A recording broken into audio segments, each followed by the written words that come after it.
পোষা বানরটি উপলব্ধি করল তার মালিকের শরীরে প্রচণ্ড জ্বর। মূলত জ্বরের তোড়ে মালিক এখানে শুয়ে আছে, নড়তে পারছে না। সাথে সাথে পকেট থেকে টাকা নিয়ে সোজা তার নিজের ছোট্ট ক্যারিয়ার নিয়ে চলে গেল বাজারে। সাধারণ যে কোনো বানরের থেকে তার ইন্টেলিজেন্স পাওয়ার অনেক বেশি। সে বুঝতে পারে কোন টাকার মূল্য কত। মাংসের দোকানে গিয়ে দোকানির কাছে টাকার বিনিময়ে কিছুটা মাংস কিনে নিয়ে আসলো।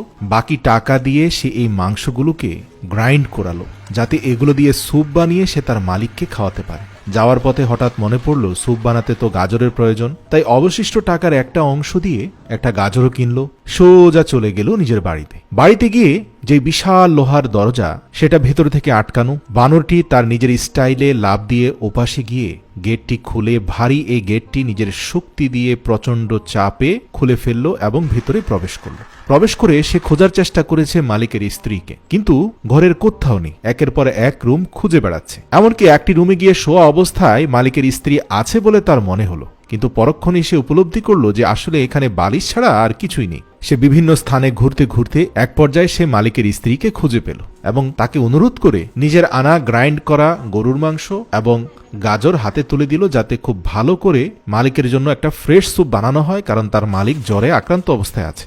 এবং মালিকের স্ত্রী বানরের ইনস্ট্রাকশন অনুযায়ী গরুর মাংস, চাল আর গাজরের সমন্বয়ে খুব চমৎকার একটা পরিজ তৈরি করলো, যেটা অসুস্থ বা রোগাক্রান্ত মানুষকে সুস্থ করতে খুব উপাদেয় খাদ্য হিসাবে থাইল্যান্ডে জনপ্রিয়। তো যাই হোক, বাটির মধ্যে খাবারটা ঢুকিয়ে বক্সের ঢাকনা আটকিয়ে পলিথিনে ঢুকিয়ে মালিকের বউ চলে গেল তার দোকানে, যেহেতু সেও একটা ছোটখাটো ব্যবসা পরিচালনা করে। এবার বাদর কিউটিজের দায়িত্ব হচ্ছে তার ছোট্ট ক্যারিয়ারের মধ্যে এই পরিজ নিয়ে সে দীর্ঘ রাস্তা ভ্রমণ করে তার অসুস্থ মালিকের কাছে নিয়ে যাবে, যাতে এই পরিজ খেয়ে মালিক সুস্থ হয়ে উঠতে পারে। আমরা দেখতে পেলাম বিশাল রাস্তা বাগান পাড়ি দিয়ে সোজা গিয়ে মালিকের সেই প্লাস্টিকের লাল টুলটির উপরে উঠে সে তার মালিককে জাগানোর চেষ্টা করছে।